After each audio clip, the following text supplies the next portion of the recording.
Welcome to Gardener's World from Naworth House. The date is the 9th of July 2013. Let's see how the garden's growing. First up we have what will become the Olympic wildflower garden. It's nice and tall and bushy now, and we hope to see some serious flowers blossoming from it soon.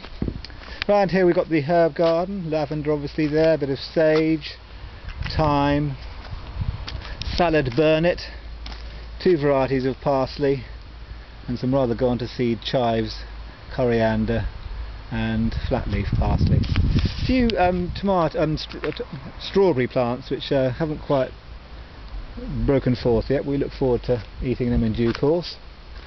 Over here we've got a small patch of broad beans. You can just make out from the close-up. And now we're looking down on the vegetable patch, which has really been a great hit this year, possibly the best hit I've had since moving into the house in 1999. These two little circular cages contain a combination of mange tout and peas. Grow really well because they don't need weeding and the pigeons don't like them.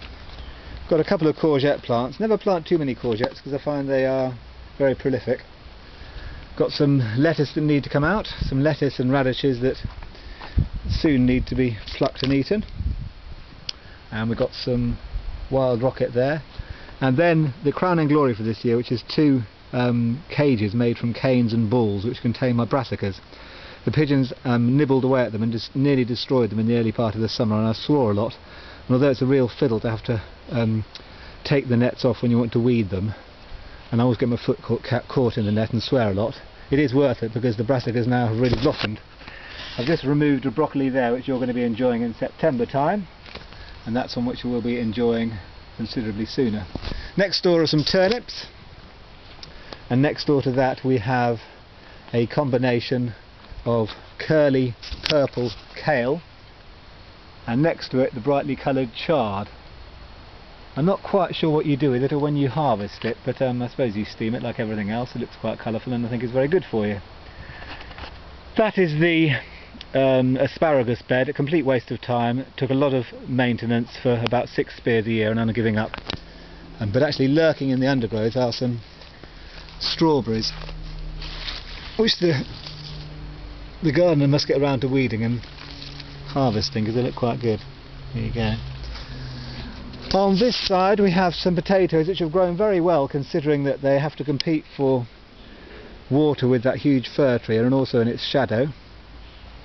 And then over here there's some few broad beans in the foreground and the raspberry garden. Planted these raspberries 3 years ago, very little happened and they flopped all over the path and I was rather clueless as to what to do with them. But then I went to B&Q and got these wooden sticks, bashed them together with a hammer and nails, and have made this frame which have propped up the raspberries, and they've really flourished as a result of it. And this year, for the first time, we really are getting a bumper harvest. I mean, look at that beauty there. Absolutely lovely. So I'm very pleased with that. A long way it remain. Have a quick look in the greenhouse. That's a green pepper, take eternity to grow, but look quite impressive. Those are some emergency turnips, if the pigeons somehow get into my nets and pinch all the fully grown ones. 2 pots of sweet basil. We've got 4 tomato plants, obviously a little while to go before we can eat them, but I've nipped them properly this year, so we should get a better crop. What I've also done this year is sling some bark chip down underneath the apple alleyway, which has succeeded in suppressing the weeds. And finally we'll have a look at the Rockaway, which I put a lot of plants into this year. This is my favourite one of them. It's called an Alpine Pink Fire Star. That one's quite nice as well. Next to it the one called Sagina. Bit of heather over there. I hope it's going to spread as much as over Mum's heathery mound, because that would really impress me. And a rather sort of scrawny looking purple fellow which probably needs more water. And then lastly over here we have what's called a Sedum rupestre angelica, says he reading the label, which has come into its own recently. This Rockaway was a bit of a discovery because originally the branches from this tree came all the way down to the grass, but the tree surgeon lopped them all back quite viciously about 3 years ago, and now it's become a really lovely feature. Jenny refers to it as a giant bonsai, which I think is a pretty good description. So that's all from us this week. We'll be back next week to have another look at the patio wall. Bye bye!